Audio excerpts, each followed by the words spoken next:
Bom, o debate, né, como todos nós sabemos, é motivado pela complexidade do atual sistema tributário brasileiro, a necessidade de discutir os desafios, a simplificação para empresas, para pessoas, para o próprio governo, para o setor público, sem que isso afete negativamente setores estratégicos como o meio ambiente, energia limpa e também o tratamento de resíduos sólidos. Sou Fernando Exman, sou diretor da sucursal de Brasília do Valor Econômico. Minha colega Aluai Kuota, repórter especial, colunista também do Valor. Nós vamos nos revezar na condução, na mediação dos painéis. Também vamos nos atrever a fazer algumas perguntas para os nossos painelistas. E no primeiro painel nós falaremos da importância da reforma tributária e o tratamento de resíduos sólidos e como ela impacta a preservação do meio ambiente. No segundo painel, nós vamos tratar da reforma tributária e do saneamento e como ela afetará a ampliação do acesso à coleta de esgoto e à água tratada. Ao final, nós temos a presença do senador Eduardo Braga, também temos a expectativa aqui de receber o deputado Aguinaldo Ribeiro, ambos relatores da reforma, um na Câmara e um no Senado, e vamos juntos debater sobre essa importante mudança que bate à porta de todos nós. Caso vocês tenham perguntas, por favor, entreguem para as nossas recepcionistas, nossas colegas aqui, que elas nos encaminham e a gente pode fazer também para os nossos painelistas.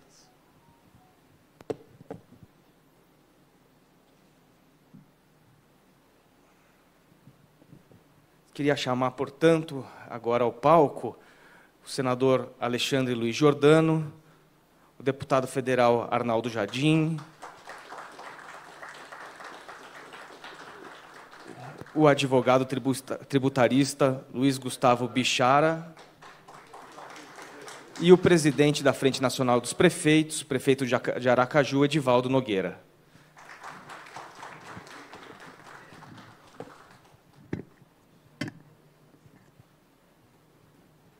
Bom, a ideia, inicialmente, então, é a gente começar com uma breve explanação, algumas considerações iniciais de cada um dos nossos participantes, e aí depois a Lu começa fazendo as perguntas e a gente vai interagindo com todos.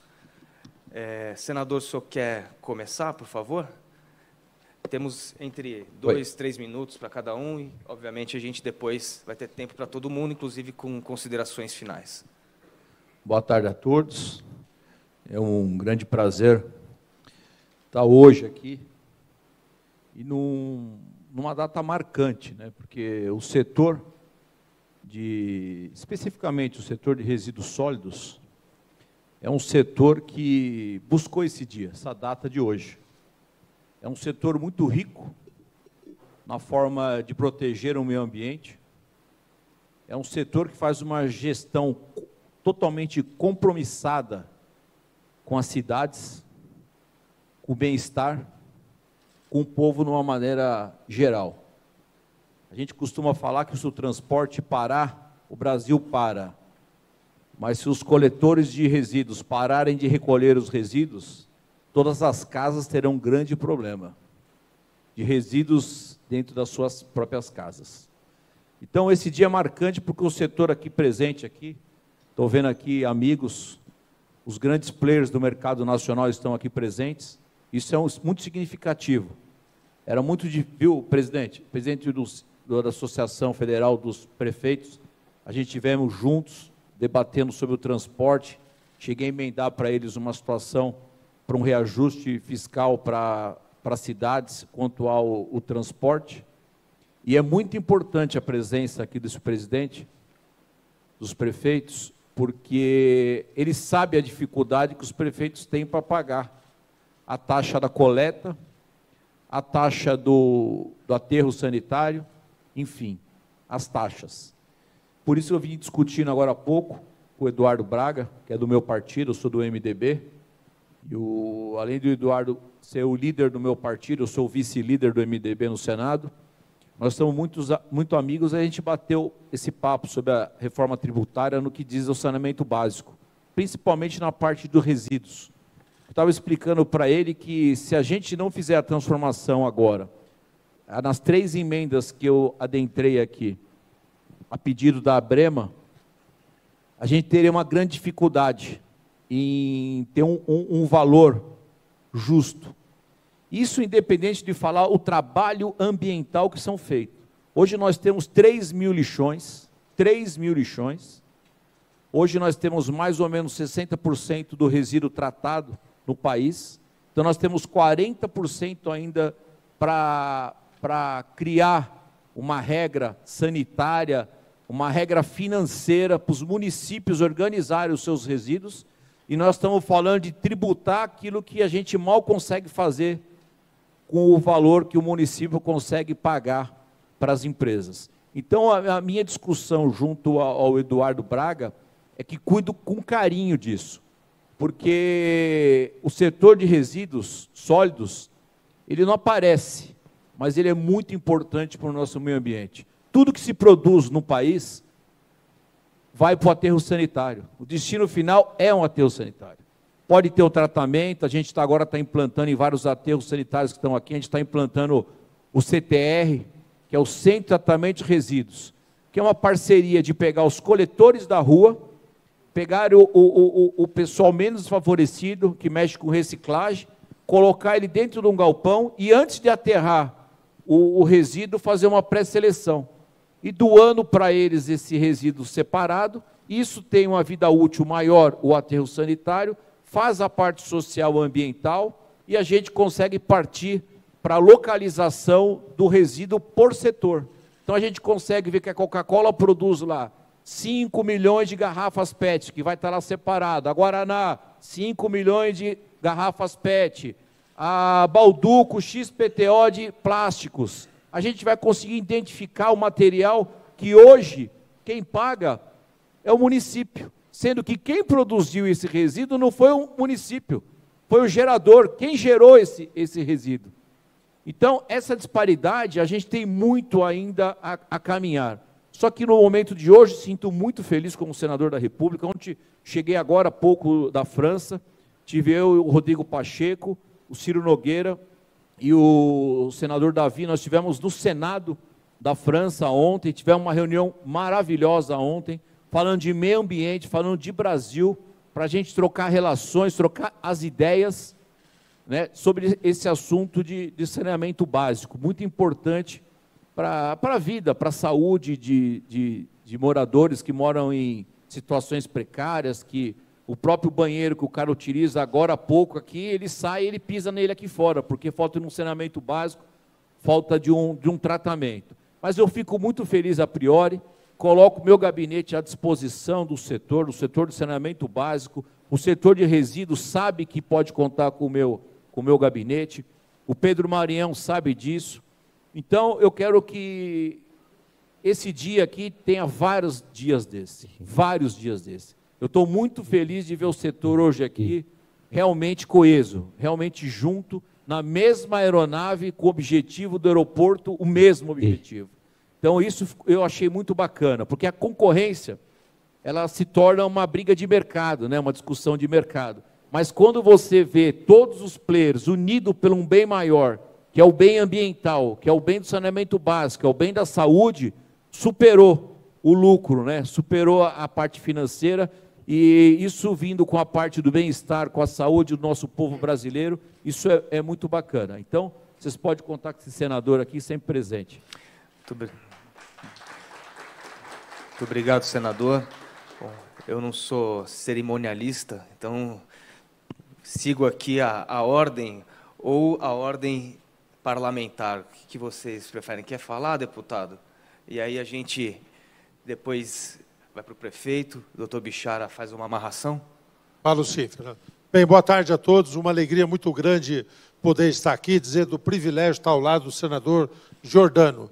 É o senador que com mais destaque trata dessa questão dos resíduos, a ela se dedica de uma forma importante. Saudar o Edivaldo, nosso prefeito, presidente da Federação Nacional dos Prefeitos, e o doutor Gustavo Bichara, muita alegria estarmos aqui. Sem dúvida, o olhar dos prefeitos virá aqui pelo nosso prefeito, e o doutor Bixara vai dar dados sobre a questão do impacto tributário que o setor terá.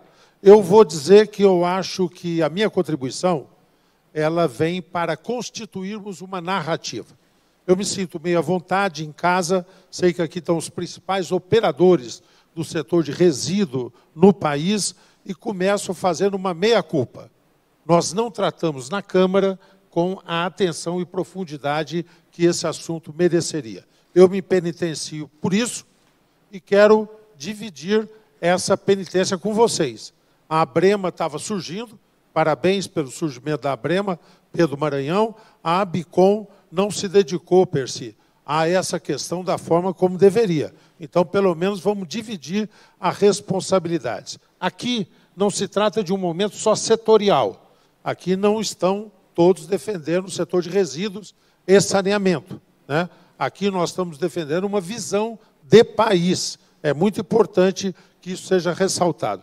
E eu me somo a isso sobre dois aspectos. Primeiro, lembrar que a Política Nacional de Resíduos, eu tive o privilégio de ser o relator dela há 13 anos atrás, ela está aí, ninguém questiona as suas virtuosidades, logística reversa, responsabilidade compartilhada, acordos setoriais, conceitos de economia circular. Aonde que as coisas derraparam? Na implementação. Tem um caminho pela implementação. E aí, basicamente, do ponto de vista tributário e do ponto de vista de sustentação financeira. O Pedro Maranhão foi uma das pessoas que mais lutou quando nós, deputado Papa, e agora que assessora o setor de saneamento, meu querido deputado que aqui está, ele trabalhou e nós trabalhamos no marco do saneamento, que guarda coerência com isso. Estendemos o conceito para resíduos. Resultado que a taxa de lixo não conseguiu ser implantada por falta de coragem política dos agentes, eu e todos, tá certo? Até agora. Então, nós chegamos a ver um momento ali de sustentabilidade econômica, e ela não se efetivou. Qual é a narrativa que pode nos unir aqui? Nós não estamos defendendo o setor, nós estamos defendendo um conceito de saúde pública e um conceito de sustentabilidade ambiental. O governo brasileiro tem proclamado sistematicamente, e ainda bem tem começado a praticar, o seu compromisso com a sustentabilidade. O Brasil pode ser vanguarda da nova economia, da economia de carbono. Eu dirijo uma comissão na Câmara que apresentou uma proposta para a produção de hidrogênio. Sou relator do combustível do futuro, que é uma outra matéria que dialoga com isso. E o senador Giordano ajudou muito para que nós tivéssemos aprovado o relatório da senadora Leila sobre crédito de carbono. Arnaldo, diria a Lu aqui, está mudando de assunto? Não, eu estou falando da mesma questão, porque o que nós estamos aqui defendendo é que a questão tributária não se resume, nem deve ser por nós encarada, como uma questão sobre a forma de arrecadar e como dividir os tributos.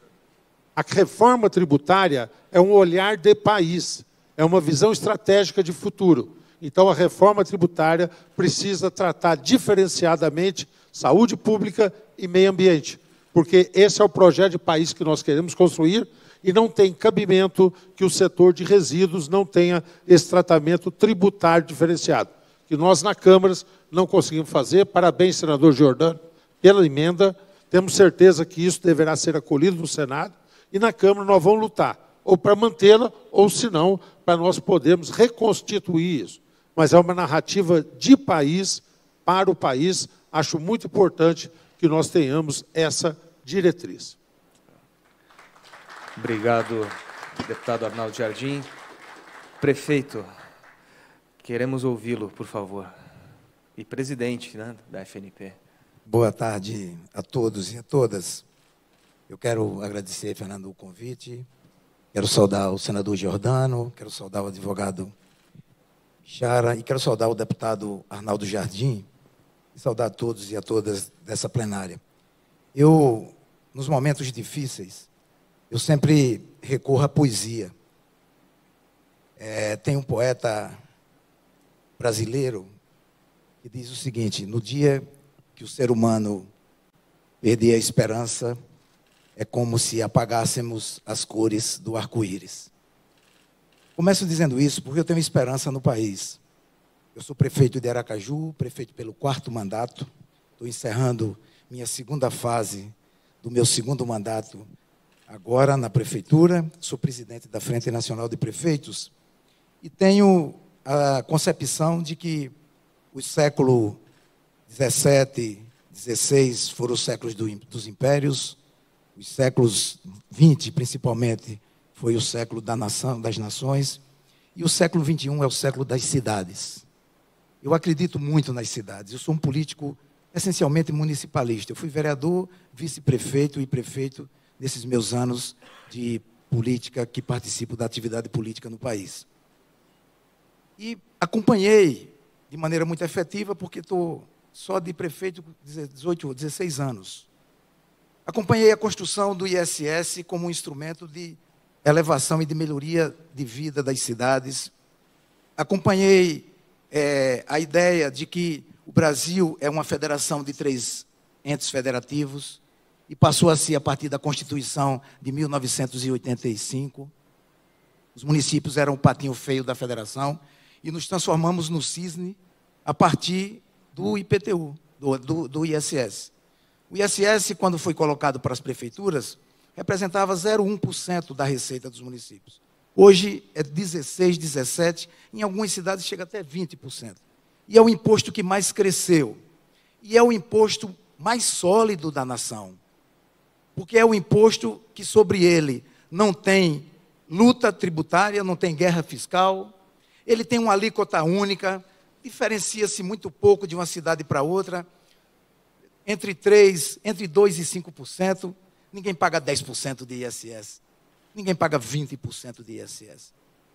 Todo mundo sabe, fácil de cobrar, hoje, nota eletrônica, cobra-se fácil o IPTU, o ISS. E esse imposto, ele se tornou a alavanca propulsora do desenvolvimento dos municípios, principalmente das cidades mais populosas, onde vivem basicamente 60% da população brasileira, em 500 cidades, das quais eu sou o presidente dessa entidade.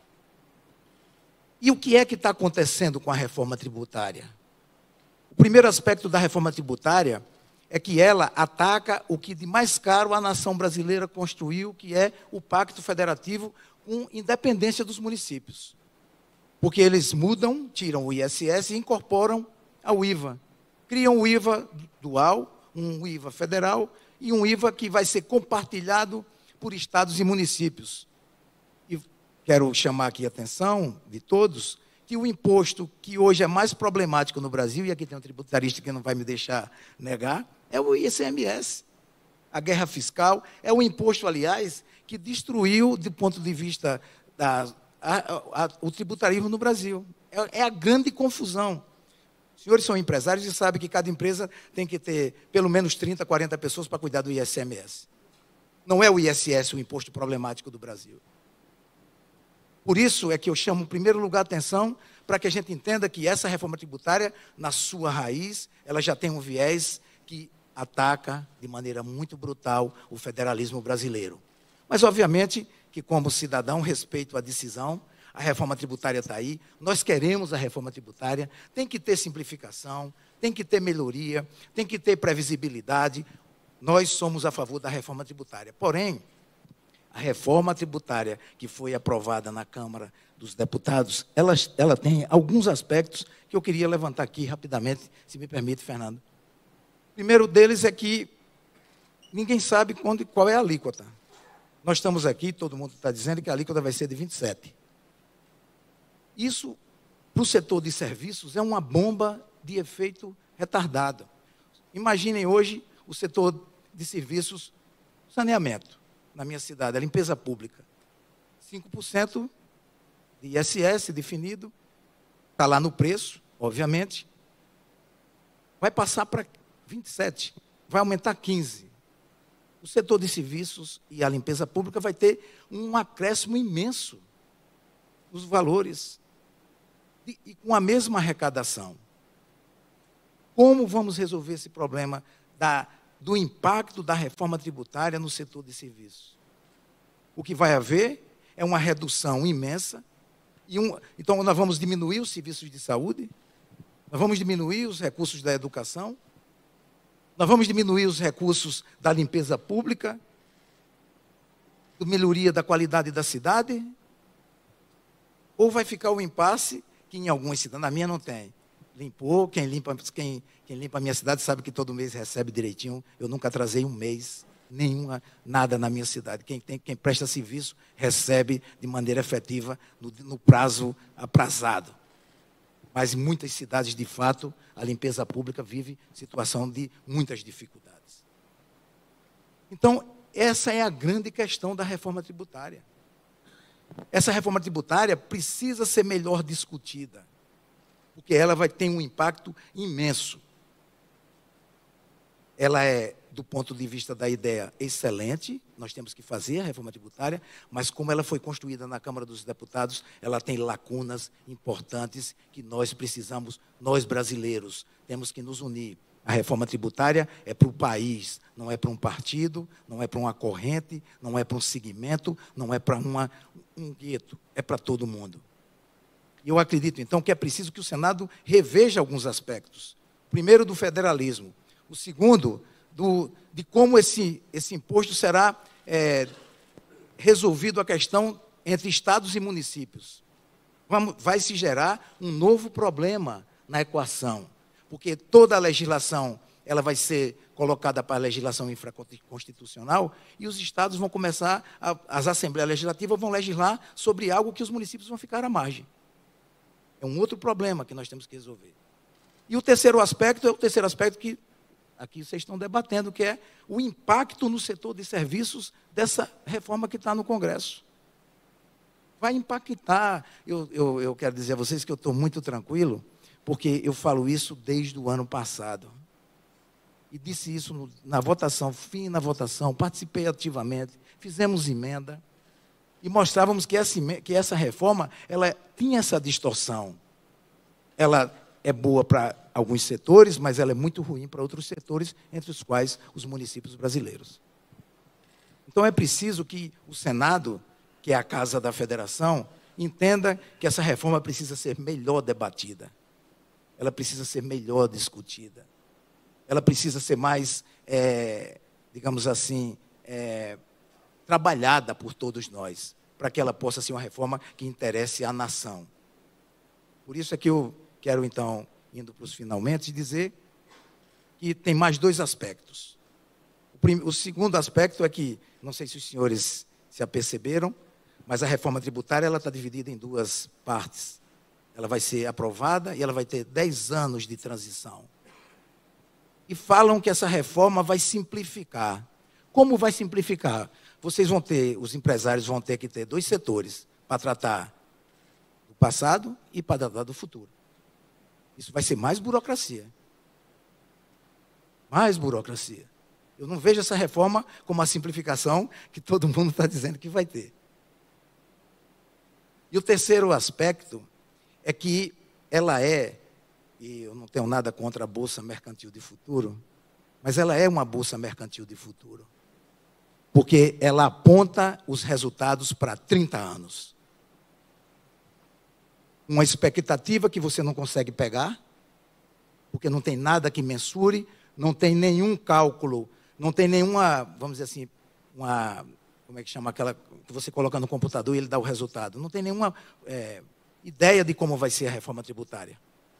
Tem apenas estão dizendo isso vai ser, o Brasil vai crescer, as coisas vão melhorar e vai ser melhor para todo mundo. Mas como? De que maneira? Quanto vai ser o impacto nos setores? O que é que vai se fazer? Como essa reforma vai se basear em cada setor? Então, ela é, em certa medida, um exercício de futurologia que, inclusive, a alíquota vai ser colocada pelo Senado Federal. Não tem no texto da reforma a alíquota. É o Senado. Como o Senado vai definir a alíquota? Quem é que vai dizer qual é a alíquota? Eu estou rindo para não chorar. Quem vai dizer? Então, está tudo para a legislação infraconstitucional. Então, nós vamos viver um momento de muita intranquilidade até essa reforma, daqui a 20 anos, ela poder se colocar. E eu vou encerrar dizendo o seguinte.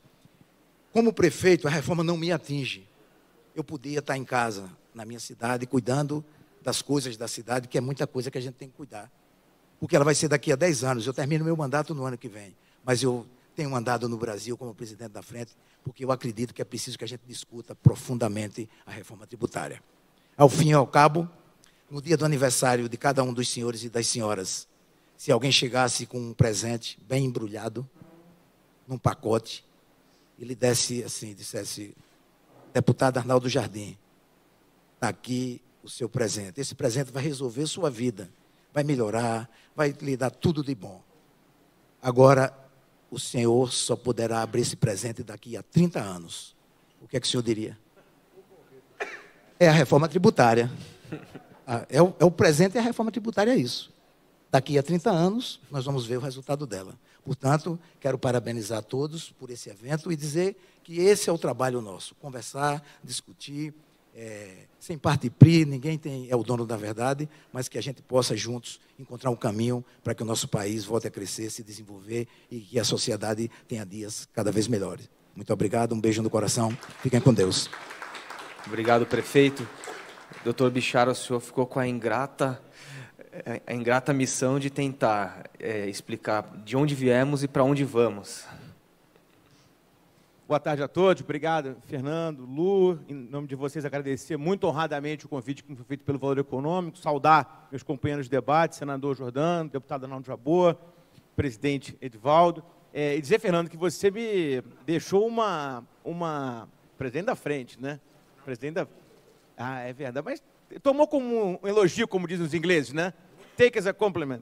E dizer, Fernando, que você me deixou numa função muito ingrata, que é falar depois de 3 tribunos com imensa verve, mas eu vou tentar aqui dar uma pincelada no tema da reforma tributária. Enfim, acho que é um lugar comum a gente dizer que todos sabem da necessidade de uma reforma tributária. Isso é um consenso, mas o consenso termina aí, cada um quer a sua reforma tributária. E acho que a Câmara fez um papel altamente elogiável ao colocar a bola em jogo e partindo do pressuposto que o Brasil não deve inventar. Melhor a gente copiar um modelo que funciona no mundo inteiro, que é o modelo do IVA, mais de 180 países o adotam. É melhor do que inventar, eu acho que nisso andou muito bem a Câmara. Então, me parece, deputado, que nós estamos no caminho certo, mas não é porque estamos no caminho certo que podemos ir no piloto automático, né? Há detalhes que necessariamente precisarão de uma atenção do Senado Federal. E aqui, assim, em 1 minuto, só contextualizando, os colegas bem sabem que essa é uma reforma tributária sobre o consumo e que endereça a extinção dos 5 tributos sobre o consumo que nós conhecemos hoje, PIS, COFINS, IPI, ICMS e ISS, pelo IVA, né? Que é repartido em 2, depois podemos falar um pouco disso, mas, enfim, por uma mera razão de desconfiança federativa, municípios e estados têm um IVA e a União tem outra. E esse IVA tem como traços distintivos uma não cumulatividade plena, ou seja, se encerra aquele debate sobre o que dá crédito, o que não dá crédito. Também, todo o ingresso de receita oferido pelo contribuinte passa a ser tributado, portanto, acaba-se aquela dicotomia antiga do que é mercadoria, o que é serviço, etc. E também se pontifica o fim de todos os benefícios fiscais hoje existentes. Quer dizer, em 2033, que é o final da virada, e dá-se, então, o término de todos os benefícios fiscais. E acho que o presidente Edivaldo colocou muito bem isso. A gente tem, na prática, hoje, um certo fetiche nacional em torno do problema da alíquota, né? E eu me permito até uma pequena divergência da sua oração, é que não existe uma alíquota, né? Existem 3 alíquotas. A alíquota será a soma das 3 subalíquotas, uma municipal, uma estadual e uma federal. Portanto, ninguém sabe qual será a sua alíquota, hoje nem poderá saber, porque os entes terão ampla liberdade para fixar suas próprias alíquotas. E é só por isso que me parece não haver violação ao Pacto Federativo. Então, cada ente fixará a sua alíquota. E qual foi a solução dada, então, pela Câmara para tratar de maneira equilibrada e tratando desigualmente os desiguais, na medida da desigualdade de cada um, foi calibrar, então, um teto de alíquota, ou melhor dizendo, uma alíquota subsidiária de 40% da modal para alguns setores. E talvez, pelo menos nessa intervenção inicial, eu gostaria de me concentrar nesse aspecto, que é o seguinte: em primeiro lugar, há hoje uma certa corrente, e que se comunica muito bem, é preciso que se diga, defendendo a da tese da alíquota única, como se isso fosse uma questão absolutamente pacífica no mundo inteiro. Eu, com todo respeito, quero dizer a vocês, mas também com igual franqueza, que isso é uma bobagem, né? Se a gente olhar para a Europa, e é claro que o nosso modelo de IVA deve ser o europeu, porque é lá que estão os maiores países que adotam essa sistemática, é absolutamente natural algumas alíquotas. Então, por exemplo, França tem 4 alíquotas, Portugal tem 4, Espanha tem 4, a Itália tem 5, o Reino Unido tem 4. Normal. Esse é um modelo mundial. Então, essa coisa de uma alíquota única só, existe um outro país menor. Fala-se da Nova Zelândia. A Nova Zelândia é menor que o Piauí, né? Não dá para comparar, senador, um país com a complexidade do Brasil com a Nova Zelândia. Então, esse modelo, deputado, eu acho que foi muito bem desenhado pela Câmara. Aliás, a meu ver, até talvez pouco ambicioso. Poderíamos ir um pouquinho além, talvez 4, 5 alíquotas. De maneira que, nesse sentido, eu acho que nós estamos completamente aderentes à experiência mundial. Agora, é claro que nós podemos discutir a razoabilidade dos setores eleitos. E, claro, essa discussão vai sempre partir um pouco da visão de mundo de cada um. Eu, pessoalmente, acho que um esporte como o futebol não deveria ter uma alíquota reduzida. E podemos discutir aqui N setores. Agora, acho que há um consenso que foge um pouco dessa discussão, que é a necessidade de se prestigiar ao vetor meio ambiente. A PEC 45, no seu preâmbulo, nos informa que um dos vetores interpretativos da reforma será o meio ambiente. Mas essa preocupação parece ter ficado só no preâmbulo. No desdobramento do texto, falhou a Câmara, com todo respeito, ao tratar dessa matéria, porque, tirante o imposto seletivo, que gravará, como vocês sabem, operações prejudiciais à saúde ou ao meio ambiente, não há menção à questão do meio ambiente na PEC, e aí me parece uma falha grave, que, claro, deverá ser corrigida agora no Senado, né? Eu não quero me estender demais, Lu, mas só para a gente ter em mente que, sem um tratamento específico para o meio ambiente, será absolutamente impossível que o Brasil cumpra os seus acordos mundiais de emissão, né? E também acho muito importante que a gente tenha em mente que um discurso hoje absolutamente majoritário no governo federal é sobre a mudança da matriz energética. Mas nós só vamos conseguir discutir isso com seriedade se houver um tratamento respectivo na matéria tributária. Não é possível que a gente imagine que o Brasil vai cumprir meta, que vai mudar a matriz energética, aumentando a tributação média do setor, por exemplo, de resíduo sólido, de 8,65 para 27. Já explico essa conta, ela é de uma simplicidade franciscana. Hoje, a grande maioria dos players do setor pagam 8,65 tributo sobre o consumo. 5% de ISS, 3% de PIS e COFINS. Às vezes até menos de 5%, 7,65%, 8,65%. Vamos para 27%. Quer dizer, isso é um aumento brutal, né? Aí alguém dirá, mas que bobagem. Esse é um tributo sobre o consumo, ele será inteiramente repassado para o consumidor final. Mas essa me parece uma premissa de uma ingenuidade comovente, porque nenhum player que eu conheço me diz ter elasticidade suficiente para, com tranquilidade, repassar esse preço, repassar isso no custo. Então, é uma premissa aqui econômica, isso não é um problema jurídico. E digo mais, a prevalecer esse repasse, só sabe onde vai parar essa conta, né, prefeito? Vai parar, no mais das vezes, nas prefeituras. Então, o Estado, lato sensu, está tirando dinheiro de um bolso para colocar no outro, né? É uma coisa que acho que realmente não tem nenhum sentido. E só para concluir essa exposição inicial, eu acho que nós precisamos focar nessa questão do meio ambiente e desdobrar a premissa da PEC para que haja realmente uma preocupação com o tema que deve endereçar não só o tratamento de resíduo sólido, como a situação dos catadores, a situação da coleta e o próprio tratamento do crédito de carbono. Quer dizer, como é que o Brasil quer ser competitivo no mercado de carbono se ele tributa muito mais do que os outros países? Eu tenho uma comparação, podemos falar nisso aqui daqui a pouco. E, evidentemente, a questão da reciclagem, né? Quer dizer, isso todos aqui conhecem muito melhor do que eu, mas se a gente for tributar de novo um bem reciclado com a alíquota cheia, não haverá economia circular. Isso é questão até de uma simplicidade constrangedora, né? É claro que o bem reciclado tem que ter um tratamento fiscalmente diferenciado. Espero que a gente tenha daqui a pouco mais alguns minutinhos para discutir isso, sobretudo à luz da experiência mundial. Muito obrigado. Nós que agradecemos.